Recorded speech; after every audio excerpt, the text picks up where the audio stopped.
നമസ്കാരം, പ്രവാസി മലയാളിയിലേക്ക് സ്വാഗതം. സൗദിയിൽ നിയമലംഘകരായ പ്രവാസികളെ പരിശോധനയിലൂടെ കണ്ടെത്തി നാടുകടത്തുന്നതിന്റെ ഭാഗമായുള്ള റെയ്ഡുകൾ തുടരുന്നു.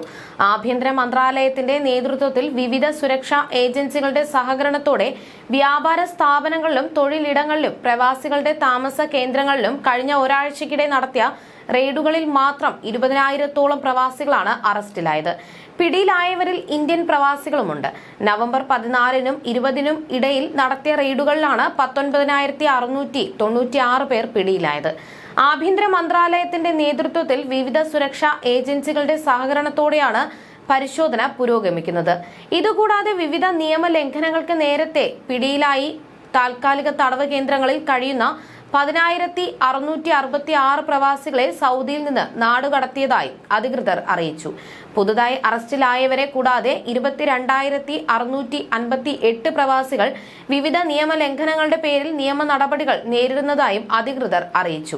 ഇവരിൽ 15,134 പേരെ നാട്ടിലേക്കുള്ള യാത്രാരേഖകൾ ശരിയാക്കുന്നതിനായി ബന്ധപ്പെട്ട നയതന്ത്ര കാര്യാലയങ്ങളിലേക്ക് റഫർ ചെയ്തിട്ടുണ്ട്. 2,656 പേർക്ക് അവരുടെ യാത്രാ ബുക്കിംഗ് അന്തിമമാക്കാൻ നിർദ്ദേശം നൽകിയിട്ടുണ്ടെന്നും റിപ്പോർട്ടിൽ പറയുന്നു. നവംബർ 14-നും 20-നും ഇടയിൽ നടത്തിയ പരിശോധനയിൽ താമസ നിയമങ്ങൾ ലംഘിച്ചതിനാണ് ഏറ്റവും കൂടുതൽ പിടിയിലായതെന്ന് അധികൃതർ അറിയിച്ചു. 11,607 പ്രവാസികളാണ് വിസ നിയമങ്ങൾ ലംഘിച്ചതിന് പിടിയിലായത്. 5,176 പേർ അതിർത്തി സുരക്ഷാ നിയമങ്ങൾ ലംഘിച്ചതിനും 3,184 പേർ തൊഴിൽ നിയമങ്ങൾ ലംഘിച്ചതിനും പിടിക്കപ്പെട്ടു.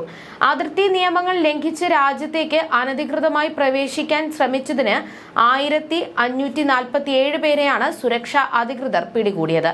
ആവശ്യമായ രേഖകളില്ലാതെ അനധികൃതമായി രാജ്യത്തിന് പുറത്തേക്ക് അതിർത്തികൾ വഴികടക്കാൻ ശ്രമിച്ച 71 പേരെയും അധികൃതർ പിടികൂടി.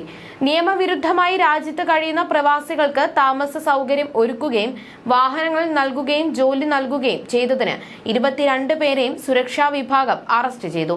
നിയമലംഘകർക്ക് ഏതെങ്കിലും രീതിയിൽ സഹായം നൽകുന്ന വ്യക്തികൾക്കെതിരെ ശക്തമായ നടപടി സ്വീകരിക്കുമെന്നും ആഭ്യന്തര മന്ത്രാലയം മുന്നറിയിപ്പ് നൽകി.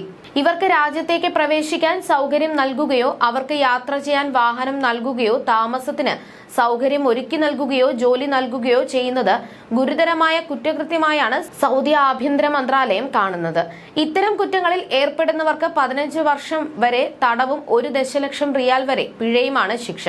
അതിനു പുറമെ ഈ പ്രവർത്തനങ്ങൾക്കായി ഉപയോഗിച്ച വാഹനങ്ങളും കെട്ടിടങ്ങളും നിയമ നടപടിക്ക് വിധേയമാവുമെന്നും അധികൃതർ മുന്നറിയിപ്പ് നൽകി. അതേസമയം അനുമതിയില്ലാതെ മതപരമായ ആഘോഷം സംഘടിപ്പിച്ചതിന് സൗദിയിൽ നിന്ന് 5 മലയാളികളെ നാട് കടത്തുകയുണ്ടായി. 2 മാസം മുൻപാണ് ഇവർ ദമാമിൽ നിന്ന് പിടിയിലായത്. സൗദിയിൽ അനുമതിയില്ലാതെ മതപരമായ ആഘോഷം സംഘടിപ്പിച്ചതിനാണ് ഇവർക്കെതിരെ നടപടി സ്വീകരിച്ചത്. പരിപാടി സ്ഥലത്ത് നിന്ന് പോലീസ് അറസ്റ്റ് ചെയ്ത ഇവർ ജയിലിലായിരുന്നു. അധികൃതരുടെ അനുമതിയില്ലാത്ത പരിപാടിക്ക് നേതൃത്വം നൽകിയ സംഘാടകരായ 4 പേരെയും പരിപാടിക്ക് സ്ഥലം അനുവദിച്ച സ്ഥാപനത്തിലെ ജീവനക്കാരനുമാണ് നാടുകടത്തപ്പെട്ടത്. ഇക്കഴിഞ്ഞ ചൊവ്വാഴ്ചയാണ് 5 പേരെയും നാടുകടത്തൽ നടപടിക്ക് വിധേയമാക്കിയത്. ഇവർ ഹൈദരാബാദ് വിമാനത്തിലാണ് പോയത്. മതപരവും രാഷ്ട്രീയവുമായ ഉദ്ദേശത്തോടെയുള്ള പരിപാടികൾ സംഘടിപ്പിക്കുന്നതിന് സൗദിയിൽ അനുമതി ലഭിക്കുകയില്ലെന്നും അനുമതിയില്ലാതെ നടത്തുന്നവർക്കെതിരെ ശക്തമായ നിയമ നടപടികൾ സ്വീകരിക്കുമെന്നും സാമൂഹിക പ്രവർത്തകർ മുന്നറിയിപ്പ് നൽകുന്നു. എന്നാൽ കലാ സാംസ്കാരിക സാമൂഹിക പരിപാടികൾ നടത്തുന്നതിന് സൗദി സർക്കാർ അനുമതി നൽകുന്നുണ്ട്. നിയമാനുസൃതം അനുമതി നേടി പരിപാടികൾ സംഘടിപ്പിക്കുന്നതിന് സർക്കാർ പ്രോത്സാഹനവും നൽകുന്നുണ്ട്.